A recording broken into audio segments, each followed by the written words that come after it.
ಗೋಕುಲ್ ಮಸಾಲಾ ರುಚಿ ಮತ್ತು ಸ್ವಾದಿಷ್ಟದ ಪ್ರೀತಿಯ ಸಂಗಮ. ಬಿಜೆಪಿಯ ಭದ್ರಕೋಟೆ ಶಿಗ್ಗಾಂವಿಯಲ್ಲಿ ಗೆದ್ದ ಯಾಸೀರ್. ಕಾಂಗ್ರೆಸ್ ಹಣದ ಹೊಳೆ ಹರಿಸಿ ಶಿಗ್ಗಾಂವಿ ಗೆದ್ದಿದ್ದಾರೆ ಎಂದ ಬಿಜೆಪಿ. ನಡೆಯದ ರೆಡ್ಡಿ ಆಟ, ತೂಕ ಹೆಚ್ಚಿಸಿಕೊಂಡ ತುಕಾರಾಂ. ಈ ಸುದ್ದಿಯನ್ನು ನೋಡೋಣ. ಮೈತ್ರಿಗೆ ಆಘಾತ ನ್ಯೂಸ್ ಟಾಪ್ 9ನಲ್ಲಿ. ಬಿಜೆಪಿಯ ಭದ್ರಕೋಟೆ ಶಿಗ್ಗಾವಿಯಲ್ಲೂ ಕಾಂಗ್ರೆಸ್ ಗೆದ್ದು ಬೀಗಿದೆ. ಮಾಜಿ ಸಿಎಂ ಬಸವರಾಜ ಬೊಮ್ಮಾಯಿ ಪುತ್ರ ಭರತ್ ವಿರುದ್ಧ ತೊಡೆತಟ್ಟಿದ್ದ ಕಾಂಗ್ರೆಸ್ನ ಯಾಸೀರ್ ಅಹಮದ್ ಖಾನ್ ಪಠಾಣ್ ಭರ್ಜರಿ ಜಯ ಸಾಧಿಸಿದ್ದಾರೆ. ಭರತ್ ಬೊಮ್ಮಾಯಿ 87,308 ಮತಗಳನ್ನು ಪಡೆದರೆ 1,08,76 ಮತಗಳನ್ನು ಯಾಸೀರ್ ಅಹಮದ್ ಖಾನ್ ಪಠಾಣ್ ಪಡೆದಿದ್ದಾರೆ. ಈ ಮೂಲಕ 13,448 ಮತಗಳ ಅಂತರದಿಂದ ಗೆದ್ದು ಬೀಗಿದ್ದಾರೆ.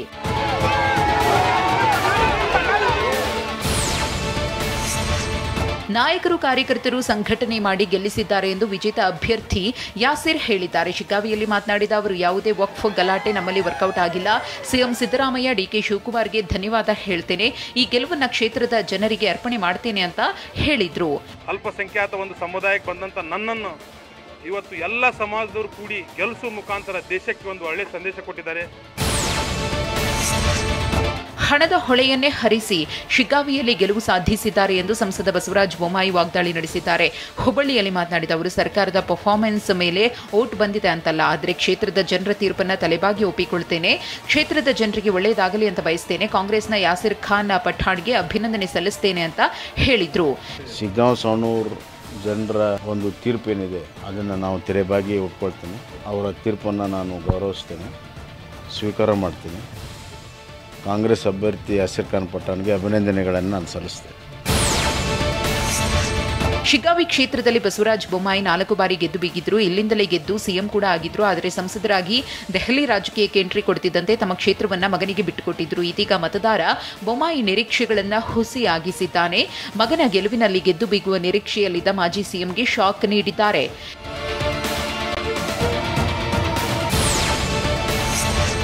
ಶಿಗ್ಗಾವಿ ಗೆಲುವಿಗಾಗಿ ಕಾಂಗ್ರೆಸ್ ಪಡೆ ಭಾರಿ ರಣತಂತ್ರವನ್ನೇ ಹೆಣೆದಿತ್ತು. ಸಚಿವ ಸತೀಶ್ ಜಾರಕಿಹೊಳಿ ತಮ್ಮದೇ ಚುನಾವಣೆ ಎಂಬಂತೆ ಶಿಗ್ಗಾವಿಯಲ್ಲೇ ಠಿಕಾಣಿ ಹೂಡಿದ್ರು. ಬೆಳಗಾವಿಯಿಂದ 400 ಜನರ ತಂಡ ಕ್ಷೇತ್ರದಲ್ಲಿ ಬೀಡುಬಿಟ್ಟಿತ್ತು. ಪ್ರತಿ ಪಂಚಾಯಿತಿಯ ನಿತ್ಯದ ಬೆಳವಣಿಗೆಗಳ ಮಾಹಿತಿಯನ್ನು ಸತೀಶ್ ಜಾರಕಿಹೊಳಿಗೆ ಕೊಡ್ತಿತ್ತು. ಇನ್ನು ಮುಸ್ಲಿಂ ಸಮುದಾಯದ ಅಭ್ಯರ್ಥಿಗೆ ಮತ ನೀಡಿದ್ದು ಕಾಂಗ್ರೆಸ್ಗೆ ಪ್ಲಸ್ ಆಗಿತ್ತು. ಹಿಂದೂ ಮುಸ್ಲಿಂ ಆಗುತ್ತೆ, ಮುಸ್ಲಿಂ ಗೆಲ್ಲೋಲ್ಲ ಅನ್ನೋ ಭಾವನೆ ನಮಗೆ ಎಷ್ಟು ಜನ ಕೇಳಿದ್ರು. ಮುಸ್ಲಿಂ ಬಿಟ್ಟು ಬೇರೆ ಕೊಡಬೇಕಾಯಿತು.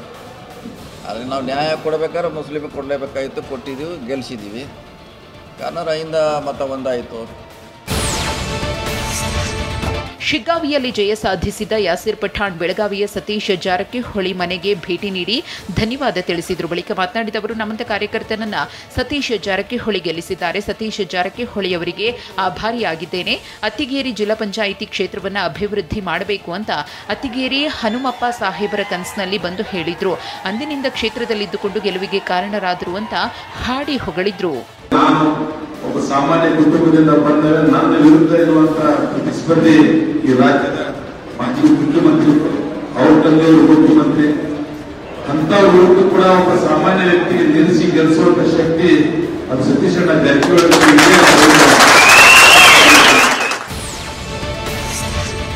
ಬಳ್ಳಾರಿ ಜಿಲ್ಲೆಯ ಸಂಡೂರು ಗೆದ್ದೇ ಗೆಲ್ತೀವಿ ಅಂತ ಗಣಿಧಣಿ ಜನಾರ್ದನ ರೆಡ್ಡಿ ಶಪಥ ಮಾಡಿದ್ರು. ಬಿಜೆಪಿ ಅಭ್ಯರ್ಥಿ ಬಂಗಾರು ಹನುಮಂತು ಬೆನ್ನಿಗೆ ನಿಂತಿದ್ರು. ಆದರೆ ರೆಡ್ಡಿಯ ಯಾವ ರಣತಂತ್ರವೂ ಸಂಡೂರಿನಲ್ಲಿ ವರ್ಕೌಟ್ ಆಗಿಲ್ಲ. ಇಲ್ಲಿ ಕಾಂಗ್ರೆಸ್ ಮತ್ತೊಮ್ಮೆ ಗೆದ್ದು ಬೀಗಿದೆ. ಕಾಂಗ್ರೆಸ್ ಅಭ್ಯರ್ಥಿ ಅನ್ನಪೂರ್ಣ ತುಕಾರಾಂ 93,616 ಮತ ಪಡೆದರೆ ಬಿಜೆಪಿಯ ಬಂಗಾರು ಹನುಮಂತುಗೆ 83,967 ಮತಗಳು ಬಿದ್ದಿವೆ. ಆ ಮೂಲಕ ಅನ್ನಪೂರ್ಣ 9,649 ಮತಗಳ ಅಂತರದಿಂದ ಗೆದ್ದು ವಿಜಯ ಪತಾಕೆ ಹಾರಿಸಿದ್ದಾರೆ.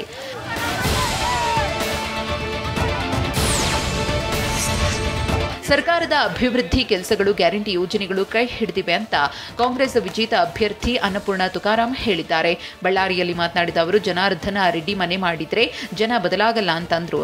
ಸಚಿವ ಸಂತೋಷ್ ಲಾಡ್ ಮಾತನಾಡಿ, ಸಿದ್ದರಾಮಯ್ಯ ಸರ್ಕಾರವನ್ನ ಜನ ಒಪ್ಪಿದ್ದಾರೆ ಅಂತಂದ್ರು. ಜನಾರ್ದನ್ ರೆಡ್ಡಿ ಅವರು ಬಂದು ಇಲ್ಲೇ ಮನೆ ಮಾಡಿದ್ರು ನಮ್ಮ ಜನ ಬದಲಾಗಲ್ಲ. ಸಂಡೂರಿನ ಭದ್ರಕೋಟೆಯನ್ನು ನಾವು ಮತ್ತೊಮ್ಮೆ ಬಲಪಡಿಸ್ತಕ್ಕಂಥ ಕೆಲಸ ಮಾಡ್ತೇವೆ ಅಂತ ನಾನು ಯಾವಾಗಲೂ ಹೇಳ್ತಾನೆ ಇದ್ದೆ. ಗೆಲುವಿರ್ತಕ್ಕಂಥದ್ದು ಕಾರ್ಯಕ್ರಮ ಸನ್ಮಾನ್ಯ ಸಿದ್ದರಾಮಯ್ಯ ಅವರ ನೇತೃತ್ವದಲ್ಲಿರ್ತಕ್ಕಂಥ ಸರ್ಕಾರ ಜನ ಒಪ್ಪಿದ್ದಾರೆ, ಮತ್ತೆ ನಮ್ಮನ್ನು ಇವತ್ತು ಆಶೀರ್ವಾದ ಮಾಡಿದ್ದಾರೆ. ಕಾಂಗ್ರೆಸ್ ಸರ್ಕಾರ ಹಣ ತೋಳ್ಬಲ ಬಳಸಿ ಗೆದ್ದಿದ್ದಾರೆ ಎಂದು ಬಿಜೆಪಿ ಪರಾಜಿತ ಅಭ್ಯರ್ಥಿ ಬಂಗಾರು ಹನುಮಂತು ಹೇಳಿದ್ದಾರೆ. ಫಲಿತಾಂಶದ ಬಳಿಕ ಮಾತನಾಡಿದ ಅವರು, ಅಸ್ತಿತ್ವವೇ ಇಲ್ಲದ ಜಾಗದಲ್ಲಿ ಹೆಚ್ಚು ಮತ ಪಡೆದಿದ್ದೇನೆ ಅಂತಂದ್ರೆ ಗಣಿಧಣಿ ಜನಾರ್ದನ ರೆಡ್ಡಿ ಕೂಡ ಹಣದ ಬಲದಿಂದ ಗೆದ್ದಿದ್ದಾರೆ ಅಂತ ಕಿಡಿಕಾರಿದ್ರು. ಈ ಒಂದು ಚುನಾವಣೆಯಲ್ಲಿ ಯಾವುದೋ ಒಂದು ನಿಗಮದ ಅಥವಾ ಸರ್ಕಾರ ದುಡ್ಡು ಸಾಕಷ್ಟು ಏರಳವಾಗಿ ಖರ್ಚು ಮಾಡಿದೆ. ಧರ್ಮ ಅಧರ್ಮ ನಡೆರ್ತಕ್ಕಂಥ ಒಂದು ಚುನಾವಣೆ ಇದು. ಅಧರ್ಮ ಗೆದ್ದಿದೆ, ಮುಂದಿನ ದಿನಗಳಲ್ಲಿ ಧರ್ಮ ಗೆಲ್ಲುತ್ತಂತೆ. ಸುಮಾರು ಒಂದು 100 ಕೋಟಿಗೂ ಕೂಡ ಹೆಚ್ಚು ಹಣ ಅವರು ಖರ್ಚು ಮಾಡಿದ್ದು ಎಲ್ಲರ ಕಣ್ಮುಂದೆ ಕೂಡ ಇರುವಂಥದ್ದು. ಅಂದರೆ ಹಣಬಲ ಮತ್ತು ತೋಳ್ಬಲ ಅಂತಂದರೆ ಅಧಿಕಾರಿಗಳನ್ನು ದುರುಪಯೋಗ ಮಾಡಿಕೊಂಡು ಎಲ್ಲದನ್ನು ಕೂಡ ಮಾಡಿದ್ರು ಕೂಡ ಸಂಡೂರು ಜನರು ಬಂಗಾರು ಹನುಮಂತವರಿಗೆ 83,000 ಮತಗಳನ್ನು ಕೊಡೋದ್ರ ಮೂಲಕ ಇನ್ನೊಂದು 5,000 ಮತಗಳು ಬಂದಿದ್ರೆ ಇನ್ನೇನು ಗೆದ್ದು ಬಿಡ್ತಾ ಇತ್ತು.